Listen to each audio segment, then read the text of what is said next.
Welcome back, subscribers. We're going to do another video. Today, I was going to do the Toxic Avenger movie review and discussion, which I'm going to do that later on. But today, I'm going to do a movie review discussion of Sleepaway Camp, the 1983 slasher that defined and changed the way slasher movies can be seen. And what I mean by that is, as you had seen prior in the 80 to 81, 82, and then pretty much after that, this was definitely one of a kind. Because it was basically set in a camp where you really didn't know who the killer was. You didn't know whether it was Angela or if it was your brother or it was just some wacko crazy guy or woman. And the ending is definitely notorious in the horror genre. Now, Sleepaway Camp, I didn't get to see this movie until 1989, so this is 6 years after it had already been released. And when I saw it for the first time, in the beginning of the movie, I was like, okay, this is going to be quite interesting, because I had already seen the Friday 13th, you know, people at a camp and the cancer counselors getting killed, and I'd seen part 2 and I'd seen part 3. So when I saw Sleepaway Camp, I was like, okay, this is going to be quite interesting, because in the prior ones, they didn't really have any younger kids, and I mean, they did have teenagers or in the early 20s in the Friday 13th films, and other subsequent camp slasher films.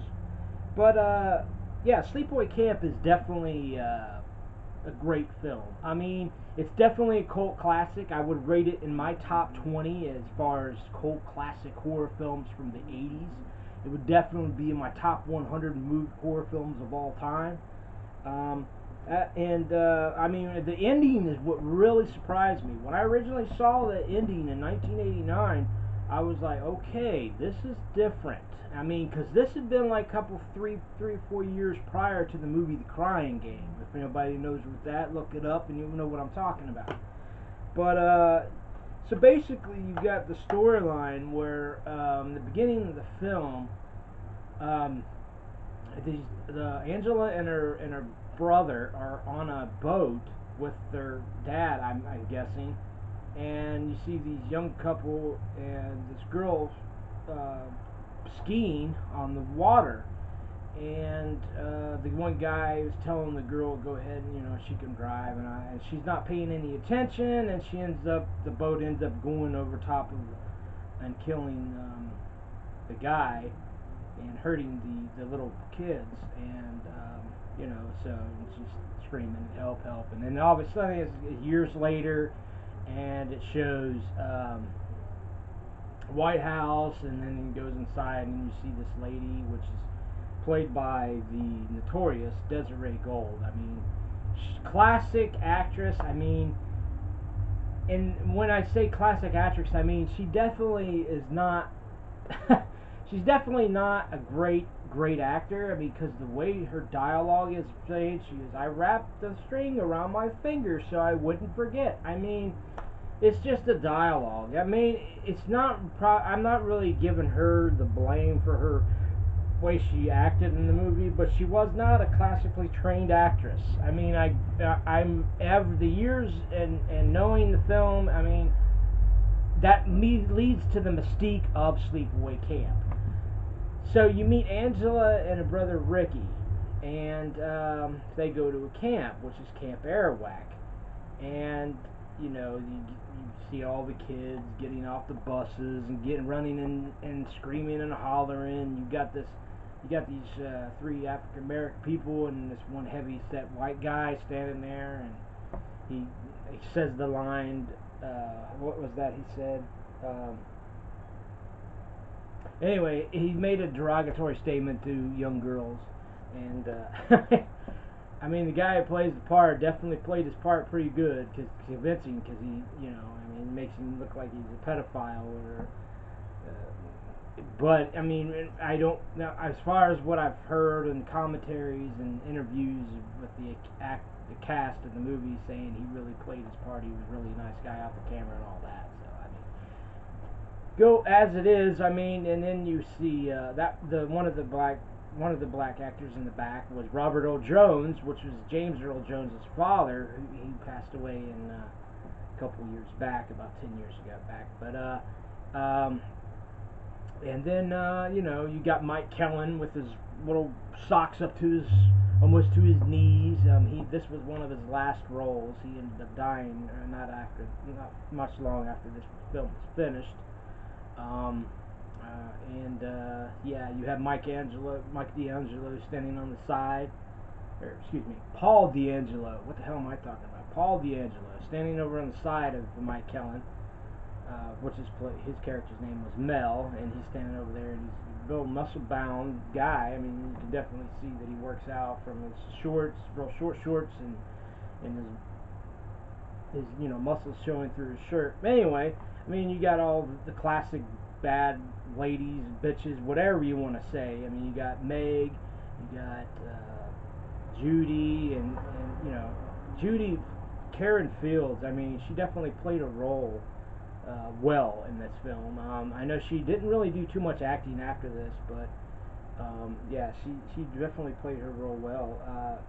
Catherine Kami, I mean, she definitely she played her part well too, as playing Meg, and she goes M-E-G. Yeah, so I mean, just classic lines and dialogue throughout the film is definitely what leads to people liking the Sleepaway Camp. I mean, for me, for one, is definitely true. You got a young Felissa Rose. She's the one who played Angela Baker. She did acting after this. She had a great career. Yeah, not a great career, but she had a career through this. And then now, after 15 years or so, after the film had been made, she's got tons of low budget in the horror film genre, films with tons of directors that work in that field, and she's definitely getting the recognition that she didn't mainly through the 90s. She had more of a mystique about her, and then once the Sleepaway Camp movies and Sleepaway Camp films websites came by my friend on Facebook, Jeff Hayes, you know, he started one of the pages, and you know, it just led from there. But you also had a young Christopher Collette. I mean, after this, he went on to play in Firstborn with Corey Haim, and then he went on to play in Prey of the Roller Boys with him. He's a great actor. I mean, he doesn't do much acting nowadays, mainly plays and stuff.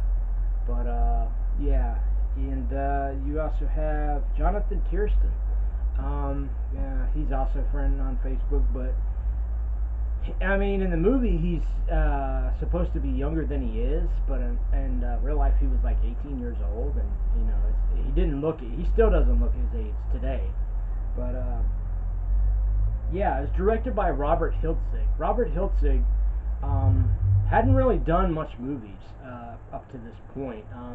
I think he did like maybe short features and stuff like that, and he didn't do much after this, really. I mean, he did do The Return of Sleepaway Camp, which a lot of people have given really bad reviews, and rightfully so. I mean, just some of the dialogue, the heavy-set guy that gets picked on. I mean, just one person. I didn't really particularly care for that. I mean, I did like that Felissa Rose and Paul D'Angelo and Jonathan Tiersten were in The Return of Sleepaway Camp, but this is a review of Sleepaway Camp. I don't want to talk about Return of Sleepaway Camp. But yeah, I mean, on this particular DVD, you get a lot of commentary by the director, the star, and moderator Jeff Hayes at the theatrical trailer. Now, I know this is available on Blu-ray. I do have this on Blu-ray, which has tons of special features as well. I just wanted to do a review on this. And now, as far as the story, I mean, basically, you get a girl play Angela who gets picked on by these characters, Meg and Judy, and she's trying to get Christopher Collette's character not to like Angela, so she's lying to her, and they try to one scene, they throw her in the water, and she can't swim, and then Mike Kellen is telling Ricky, no, you can't help her. Every time something happens to her, you're always running for her help.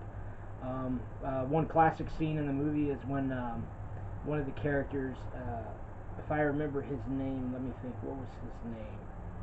Um, yeah, he was one of the one guys that kept picking on Angela. Um, shoot, I can't remember his name. But anyway, the one guy, he's talking to this girl on a canoe, and then he ends up getting killed. Um, but you don't know who it is because he's underneath the water of the canoe because he tipped it over, and the girl ran off, and she goes, "Well, the boys really would be happy to see you," and then you kill him, but you don't know who kills him. And then later in the next day, you see that the boat is up on the beach part, and one of the counselors comes over and pulls it over, and you see the snake coming out of his mouth. I mean, that was a great scene. Another great scene is where a guy goes into the bathroom and he's reading a magazine, and then somebody cuts through the back window and throws bees in there. And one of the funny things I thought was in that scene is where the guy goes, "Is that you, Benji?" Well, there was no Benji named in the whole film, so that was kind of funny.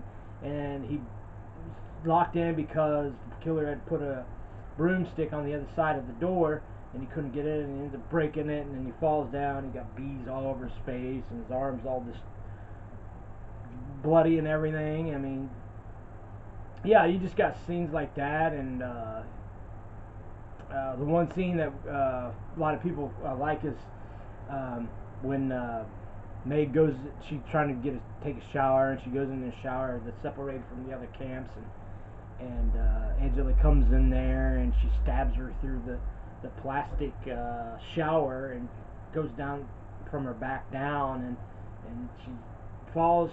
She doesn't really fall out of the shower, but the killer wipes the blood off from the knife with the water run, and then turns it off. And then later Mel goes to the place because she's looking for Meg, and then she falls out of the shower. But yeah, I mean, and when getting to the end, I mean, the end was what really made this noticed. Other than the kills and the storyline and the acting, the ending was what really led to it. If anybody hasn't seen the ending, you realize up to that point she has Paul, which is Christopher Collett's character, on the beach where he's naked and she's naked, and she's sitting there humming a tune, and then Paul D'Angelo's character and another counselor, they go up and see her, and then she realizes, she stands up. Paul's head's been he's been disheaded. He's been beheaded, I should say. And she stands up, and they realize, oh my God, she's a boy. Now the Felissa Rose did not play that character. You did see Felissa Rose's character's face from like the neck up was her, and then when they panned out and you saw it, it was a guy, and he had like a mask that looked like Felissa Rose, Angela, and but yeah, I mean, definitely turned heads at that point, because for being a movie that was made 33 years ago, definitely ain't nothing like you've seen in horror films prior to that.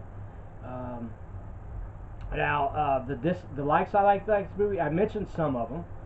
I did like the character Paul, Christopher Collette. I liked Angela, Felissa Rose's character, the Meg and Judy character. They definitely played their roles well. I liked a lot Robert Earl Jones, one of the guys that works in the kitchen. I like Paul D'Angelo's character. You got I mean, this movie's definitely got tons of cussing, and for young kids at a camp, I mean, it's crazy. But a lot of girls back in the 80s probably enjoyed seeing the guys wearing the short shorts and all that. I mean, you don't see that. You see that somewhat, some today, but not as much as you did then. The dislikes about the movie, basically, there wasn't too many things I didn't like about it. I mean, I know that the budget wasn't $20 million, but I mean, what do you expect when somebody's making a low-budget film? I mean, it's kind of a dislike and a like, but it's kind of a nitpicky thing.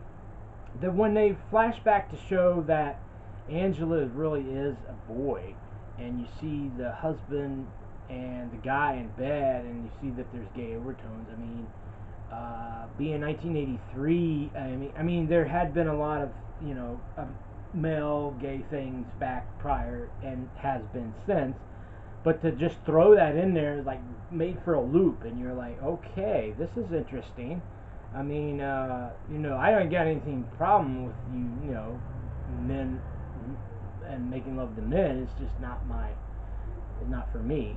But I mean, it definitely shocked a lot of people. I can say that much. And realizing that Angela is not really a girl; she's a boy.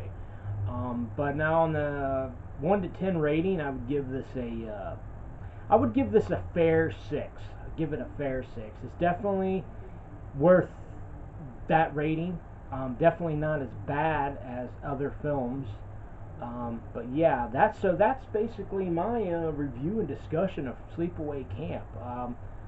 So yeah, I hope you enjoyed this video, and I will catch you on the next review, which I'm not going to say anything, but you'll catch me on that one. And like I said, thank you for subscribing, and I'll catch you later.